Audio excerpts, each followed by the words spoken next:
Okay, hi everybody. This is my June wrap-up video of all the books I read in June. I read a total of 12 books. I thought I read less than that. I felt like I wasn't reading as much as I usually do, but it turns out I did really well. So, let's get into it. So the first book I read was Girl in Pieces by Kathleen Glasgow.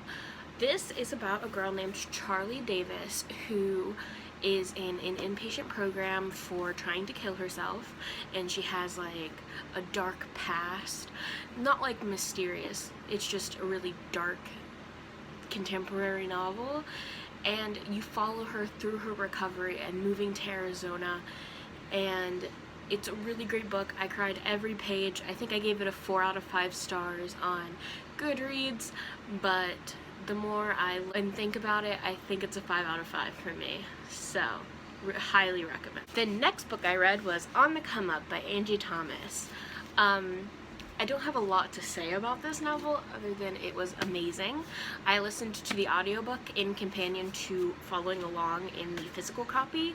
It is so good. I read The Hate U Give over a year ago, loved it, was so excited. Wasn't planning to pick this up until I heard everybody talking about it, so I finally picked it up. It was a 4 out of 5 for me. It follows Bree, who is a rapper whose father had been killed, and she's trying to live up to that name with a mother who is a recovering drug addict, and she has a bunch of stuff she has to deal with. The family dynamic in Angie Thomas's books, I love them so much. Love this, just great. Again, highly recommend. The next books I read were the Scary Stories to Tell in the Dark series. I reread these because the film is coming out August 9th, I believe, and I really wanted to give them a reread. They are still great. This is the original art. There is new art in some of them that I don't like. It's not as spooky. These are still amazing, but they're not as scary as they were because I'm not a child anymore. But if you're planning to see the movie, these are a good reread. I think I gave each of them 4 out of 5 stars because if I was a little kid, these would spook me, but I'm not, so I feel like I'm just breezing through these, but who knows. The next book I read is The Sun and Her Flowers by Ruby Carr. I think I gave this a 4 out of 5 on Goodreads. Don't know why I did that. It's not a 4 out of 5, it's like a 2 out of 5. I'm not a fan of her poetry. I didn't know this when I bought the book. I never read Milk and Honey. Now I know that. Probably never going to read Milk and Honey just because I'm not a fan of her poetry. I know a lot of people are. There was one poem in here that I liked that had to deal with losing someone and death and stuff like that. And I appreciated that poem because I connected with it, but the rest of her poems I didn't connect with, and that's just me. Other people may, but I'm so excited to talk about this. The next book I read is Thunderhead by Neal Shusterman. I love Neal Shusterman.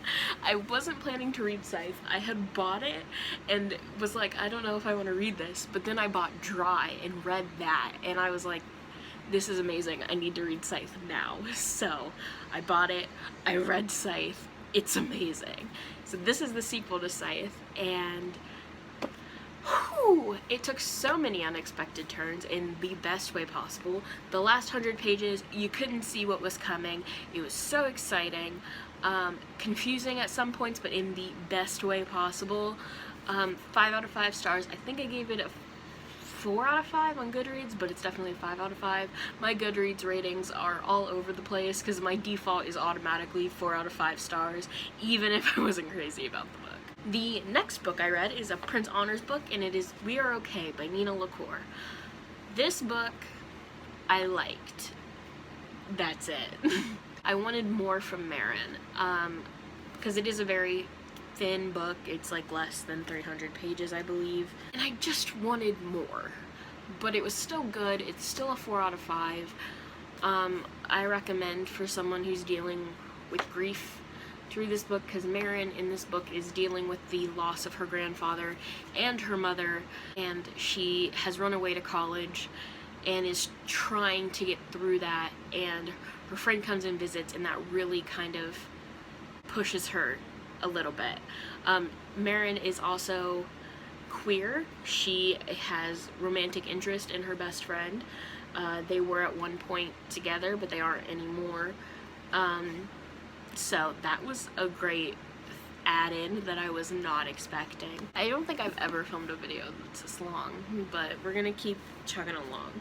The next book I read is The Merciless 2: The Exorcism of Sofia Flores by Danielle Vega. I like the Merciless series. I don't know if I'm the only one in that. I don't see a lot of people talking about them, but the problem I had with this book, especially at the end, there were so many typos. She has an editor, but these typos went unnoticed, and they're kind of big. I don't have specific examples because I didn't flag them as I was reading. I should have. But I still enjoyed it nonetheless, despite the typos. It's still a good book, and I recommend for someone who's into kind of exorcism novels. The first one was described and marketed to me as Mean Girls meets The Exorcist, and that's exactly what it is, and it was amazing. So, highly recommend the second one. This is another book I am so excited to talk about. This Savage Song by Victoria Schwab.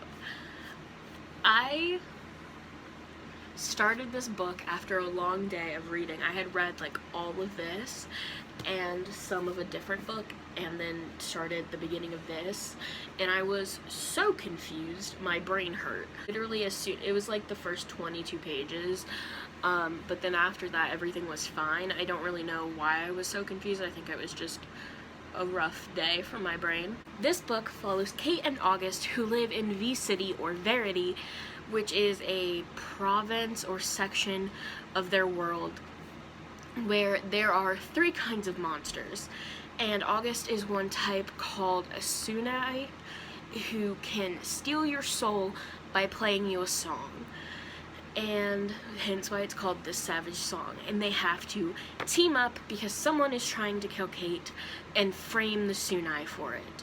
So it's a great book. I think the way I'm describing it is not doing it justice, but this was a 5 out of 5, no doubt. This is my first Victoria Schwab book, and I definitely want to read Our Dark Duet. We are getting to the end of this, I promise. But the next book I read is The Haunted by Danielle Vega. This is her newest book. It was, to say the least, was confusing. The ghost's motives didn't really make sense to why they would target Hendrix, the main character. Just in general, very confusing. A middle 3 out of 5 stars for this. There weren't really any typos in this one, like there were in The Merciless 2, but it still wasn't good. Really disappointed because I was so excited when I saw this. I'm like pouting. This is another book I'm super excited about. This is the last book that I read this month, and it is Ellen Hopkins' People Kill People. So, this book is told from the point of view of violence. It's amazing, and it's also written in second person, where it's you in these characters' skins, which is so interesting. This is also the first book I've annotated in a long time. I don't know if you can see. All the yellow tabs stand for anytime a gun is mentioned, just so I know who has a gun and when they have it. The pink is anytime there's mention of someone who's afraid of a gun, for whatever reason. The blue is motive for having the gun. The orange, I don't know if you can see, the orange here represents the relationships between characters, because all the characters are intertwined in one way or another. And the green is every time one of the white nationalist characters says something racist. And there's definitely more in here than I have flagged. And then all these thicker ones right here, those are my reactions to Silas, who is a white nationalist. Ellen Hopkins covers topics in her novels that I think are important and need to be covered. She covers sexual assault, drug use, things like that, human trafficking in one of her novels.